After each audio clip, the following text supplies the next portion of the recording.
मंगल भवन अमंगल हारी, द्रप्रभु से दशरथ अजर बिहारी। राम सिया राम जय जय राम, राम सिया राम जय जय राम। जय श्री राम भक्तों, मैं प्रशांत आपका अपने बालाजी स्पिरिचुअल ज्ञान में स्वागत करता हूं। आशा करता हूं कि आप सब कुशल मंगल होंगे। आपके स्नेह और प्रेम से हम भी कुशल मंगल हैं। और आज का ये वीडियो एक छोटी सी जानकारी लेकर हाजिर हुआ हूं। वीडियो को अंत तक जरूर देखिएगा। और जिन लोगों ने मेरे इस चैनल को सब्सक्राइब नहीं किया है, मेरे इस चैनल को सब्सक्राइब करें, पास आए बेल आइकन को दबा दें, जिससे आने वाले अपडेट, आने वाले वीडियो आप लोगों को मिलते रहें। चलिए आज का वीडियो शुरू कर लेते हैं।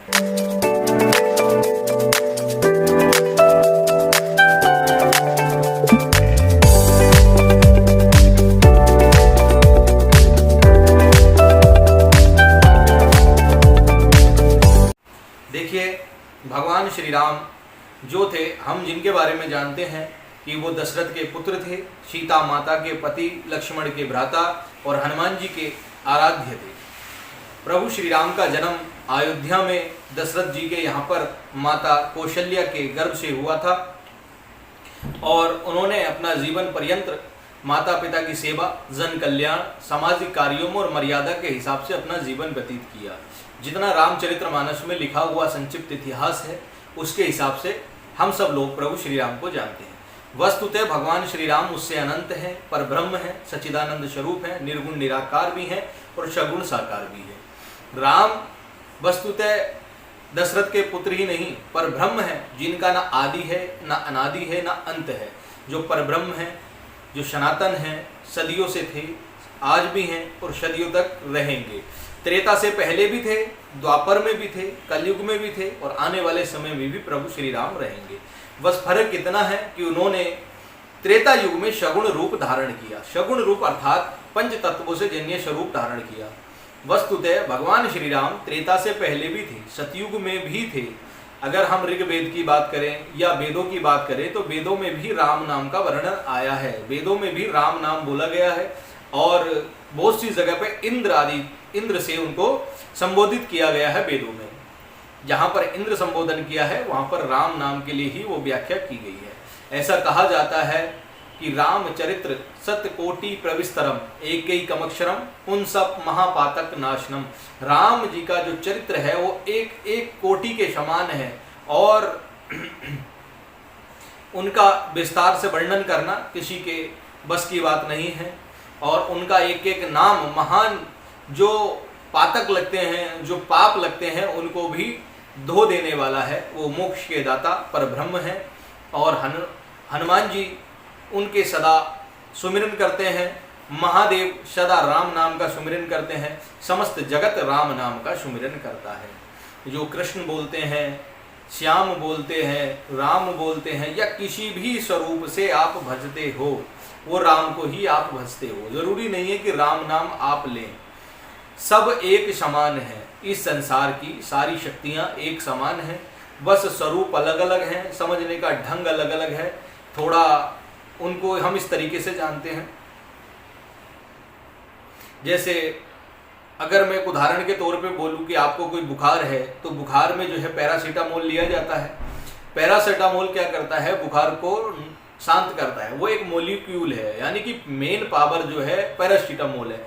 लेकिन हम उसे ब्रांड से जानते हैं। ब्रांड से कैसे जानते हैं? जैसे कोई डोलो कह देगा, कोई कॉम्बिफ्लान कह देगा, कोई किसी और ब्रांड के नाम से जानता है। तो जो हमारे सामने हैं, चाहे वो कृष्ण हैं, चाहे वो राम हैं, चाहे वो शिव हैं, चाहे वो हनुमान जी हैं, चाहे वो दुर्गे माता हैं, ये एक ब्रांड नेम है जिसको हम जानते हैं, जिसको हम पसंद करते हैं। क्योंकि हर किसी का एक अपना अपना इष्ट होता है, क्योंकि सबको एक साथ आप नहीं भज सकते।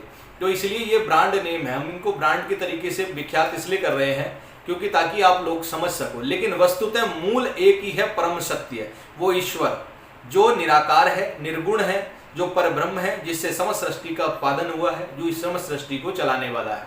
लेकिन बहुत से लोग फिर कहते हैं कि भगवान श्री राम का जन्म हुआ था हनुमान जी का जन्म हुआ था, ठीक है, लेकिन इनका जन्म नहीं हुआ था, इनका अवतरण हुआ था। जन्म में और अवतरण में बड़ा अंतर होता है। सत्य अवतरित होता है, जन्म नहीं लेता। सत्य का आप जन्म नहीं कर सकते। सत्य जो है अंतरात्मा से प्रकट होता है, अवतरण होता है। भय प्रकट कृपाला दीन दयाला कौशल्या हितकारी। तो जहां पर भी वर्णन किया गया है उनके प्रकट होने का किया गया, चाहे वो महादेव हो, चाहे वो प्रभु श्री राम हो, चाहे वो कृष्ण हो, चाहे वो कोई भी देवी शक्ति हो या कोई भी शक्ति हो, उनके जन्म की व्याख्या नहीं की गई है। जहां भी ऋषि मुनि वेद इत्यादि में वर्णन हुआ है, साधु संतों के मुख से वर्णन हुआ है, उनके प्रकट होने का हुआ है, क्योंकि सत्य सदा प्रकट होता है और ये सत्य है। ईश्वर क्या है? ईश्वर सत्य है, ईश्वर सेवा है। ईश्वर का कोई साकार रूप नहीं होता। जो सत्य है वही ईश्वर है। जो हमारे अंतरात्मा में सत्यता वास करती है वही ईश्वर है। हमारी आत्मा, हमारा मन यदि सत्य का वचन करता है, सत्य का पालन करता है, तो वहाँ ईश्वर है। क्योंकि कहते हैं कि जहाँ सत्य है वहाँ ईश्वर है और जहाँ असत्य है वहाँ पर राक्षस प्रवृत्ति का वास होता है। तो आप सत्य की खोज करिए, ईश्वर की खोज मत करिए। आप राम, कृष्ण, शिव, दुर्गा या किसी भी देवी देवता की खोज में मत निकले, आप सत्य की खोज में निकले। सत्य क्या है? सत्य ये कि हम कौन हैं, हमारा स्वरूप क्या है, हमारा जन्म क्यों हुआ है, हमारा कर्तव्य क्या है, हमें किस प्रकार जीवन का निर्वाह करना चाहिए, किस प्रकार हमें आगे बढ़ना चाहिए। हम क्या करते हैं? हम सौदा करते हैं। हमें हनुमान जी की सिद्धियां चाहिए, राम जी की सिद्धियां चाहिए। सिद्धि हमें नहीं चाहिए, हमें चाहिए भक्ति, हमें चाहिए उनकी भगवत कृपा, हमें चाहिए प्रभु का आशीर्वाद, अंतर आत्मा में उनको जानना, अंतर आत्मा में उनको धारण करना। अगर राम नाम के जाप से आपको संतुष्टि मिलती है, राम नाम के जाप में आपका मन लगता है, तो आप राम नाम का जाप करें, मेरे देखा देख कहने पर राम नाम ना करें। अगर आपको शिव का नाम लेने से संतुष्टि मिलती है तो आप शिव का नाम ले। इस भेद में ना पड़े कि राम बड़े हैं, शिव बड़े हैं, कृष्ण बड़े हैं। हर आदमी अपने अपने पंथ के हिसाब से, हर आदमी अपनी अपनी चीज को अच्छा बताता है।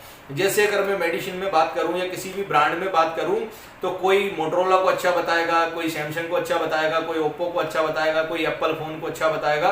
ब्रांड नेम अलग हो सकते हैं, लेकिन मेल तत्व तो एक ही है ना। बात करनी है ना, मेन तत्व तो एक ही है। उसी प्रकार ईश्वर को एक तत्व से जानो।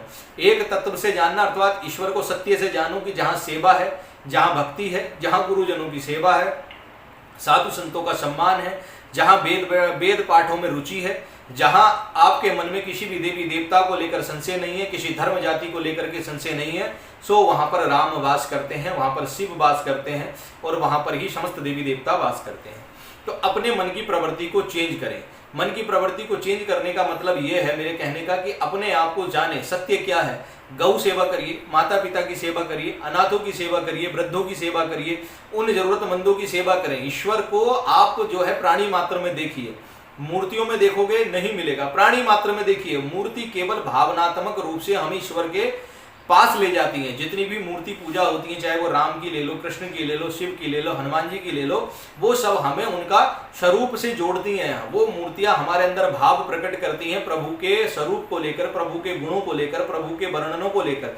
इसलिए मूर्ति पूजा का विधान है। जो लोग कहते हैं मूर्ति पूजा गलत है, गलत नहीं है। जब तक आप किसी को देखोगे नहीं, आप किस चीज की गणना कर लोगे? भाई जब आपका जन्म होता, जन्म होने के बाद अगर आपको आपकी माता नहीं दिखती तो आप माता की कैसे व्याख्या करते, कैसे मात्र प्रेम करते, कैसे अपनी माता का दूध पीते, कैसे अपनी माता के हाथों से भोजन ग्रहण करते, कैसे उससे लोरी सुनते? क्या निर्गुण रूप में आप काम कर लेते? जब आप निर्गुण रूप में नहीं मान सकते तो कहीं ना कहीं सगुण होना तो पड़ेगा ना। तो ईश्वर हमारे सामने सगुण इसलिए होता है ताकि आपका उनके प्रति आस्था बने, उनके प्रति विश्वास बने, उनके प्रति आपके मन में जिज्ञासा जगे, आप ईश्वर को जान सको। सगुण से ही निर्गुण को पाया जा सकता है, सगुण से ही निर्गुण को पाया जा सकता है। अगर सगुण को नहीं जान सकते तो निर्गुण को आप नहीं जान पाओगे। जो ये कहते हैं कि हम निर्गुण से ईश्वर को जानते हैं, वो गलत कहते हैं। मेरा तो मानना यह है, और साधु संतों की सम्मति से भी मैं आपको यही बता दूं कि जो सगुण को नहीं मानता वो निर्गुण को नहीं मान सकता। पहले आपको सगुण को ही मानना पड़ेगा। जो आपको दिख रहा है, जब आप उसको नहीं मान सकते तो जो आपको दिख ही नहीं रहा उसको आप कैसे मान लोगे? जो दिखता है उसी को तो मानते हो। तो पहले सगुण से जानिए, सगुण से निर्गुण तक पहुंचा जा सकता है, निर्गुण से निर्गुण तक आप कभी नहीं पहुंच सकते।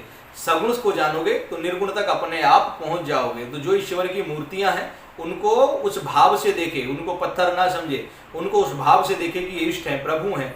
एक में ही सब कुछ देखिए, ईश्वर को साधु संतों में देखिए, गुरुजनों की सेवा में देखिए, माता पिता की सेवा में देखिए, भाई बंधु की सेवा में देखिए। रामचरित्र हमें यही सिखाता है कि किसी के प्रति द्वेष भाव नहीं रखना है, किसी के प्रति मन में कोई निराशा वाली बात नहीं रखनी है। हमें सबके प्रति प्रेम ईश्वर भाव से रहना है, सबके दुखों को जानना है। अपने मन में किसी के प्रति द्वेष भाव रखकर आप कभी ईश्वर को प्राप्त नहीं कर सकते, क्योंकि जहां पर द्वेष है, काम है, क्रोध है, छल है, दंभ है, आलस्य है, वहां पर सदा राक्षसों का ही वास होता है। जहां पर प्रेम है, स्नेह है, सच्चाई है, करुणा है, ममता है, दया है, वहीं पर ईश्वर वास करता है, क्योंकि ईश्वर करुणामयी ममतामयी है, उसकी कृपा बड़ी विशाल है। और प्रभु श्री राम का तो कहना ही क्या, उनके तो चरित्र ही अनंत हैं, उनके तो गुण ही अनंत हैं। हरि अनंत हरि कथा अनंता, गवहि सुनहि सब विधि बहुसंता। तो सब विधि प्रकार से वर्णन करते हैं, वेद पुराण इत्यादि को पढ़िए, लेकिन ईश्वर को जानने की कोशिश करिए। वेद इत्यादि पुराणों में उलझने की कोशिश मत करिए, क्योंकि वहां पर एक एक शब्द के अनेक अर्थ होते हैं। उसी का अर्थ भी हो जाएगा, उसी का अनर्थ भी हो जाएगा। तो उम्मीद करता हूं कि जो मैं आपको समझाना चाह रहा हूं आप समझ गए होंगे। मेरे कहने का मतलब यही है कि जिस भी ईश्वर में आपकी आस्था है, आप भटकिए मत, एक को साधिए। एक साधे सब सदे, सब साधे सब जाए। आप वीडियो देख करके हनुमान जी का वीडियो देखते हो, हनुमान जी के प्रति रुचि आ जाती है। महादेव का वीडियो देखते हो, महादेव के प्रति रुचि आ जाती है। माता का वीडियो देखते हो, माता के प्रति रुचि आ जाती है। ये हमारी गलती है। जिसको आपका मन स्वीकार करे, जिसको आपकी आत्मा स्वीकार करे, जिस स्वरूप को देखकर आपका मन अटक जाए, उसी स्वरूप को धारण कर उसी स्वरूप की वंदना करिए। ऐसा नहीं है कि हनुमान जी ही संकट काटते हैं, माता भी काटती है, भैरव जी भी काटते हैं, शिव भी काटते हैं, सब काटते हैं, क्योंकि वस्तुतः मूल एक ही है।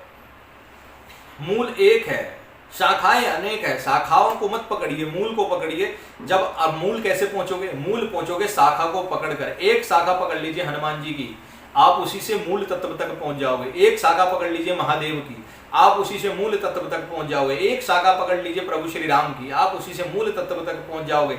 एक शाखा पकड़ लीजिए आप किसी भी देवी देवताओं की, किसी की भी आप एक शाखा पकड़कर उसी धर्म पर चलते रहें, एक निश्चित निश्चंत भाव से कि ये रास्ता मुझे परब्रह्म तक ले जाएगा, परमेश्वर तक ले जाएगा, तो आप निश्चित ही अपने लक्ष्य को प्राप्त करोगे। जो मैंने जानकारी आपको दी है, ये भगवत कृपा से आज मैंने आपको दी है। उम्मीद करता हूँ आप सब लोगों को अच्छी लगी होगी और आप अपनी भक्ति में सुधार करोगे, आप अपनी भक्ति में और गहराई लाओगे, चिंतन मनन करोगे, क्योंकि आपको किसी दरबार में भटकने की आवश्यकता ना पड़े। हमारा यही उद्देश्य है। सनातन धर्म का जय हो और आप सबके घर में प्रभु श्री राम की जय जयकार बसती रहे। हर घर घर में राम हो, हर हृदय में राम हो और हर हृदय में प्रभु की आवास हो, ऐसी मेरी कामना है। उम्मीद करता हूँ मेरी दिव्य जानकारी आपको अच्छी लगी होगी। मेरी दिव्य जानकारी आपको अच्छी लगी हो तो मेरे चैनल को सब्सक्राइब करना, पास आए बेल आइकन को दबा देना, जिससे आने वाली अपडेट, आने वाली वीडियो आपको मिलती रहे। हम आपके लिए लाते रहेंगे ऐसी प्रेरणादायक जानकारी, जिससे आपकी भक्ति में वृद्धि होती रहे। जय श्री राम, जय श्री बालाजी महाराज, जय महाकाल।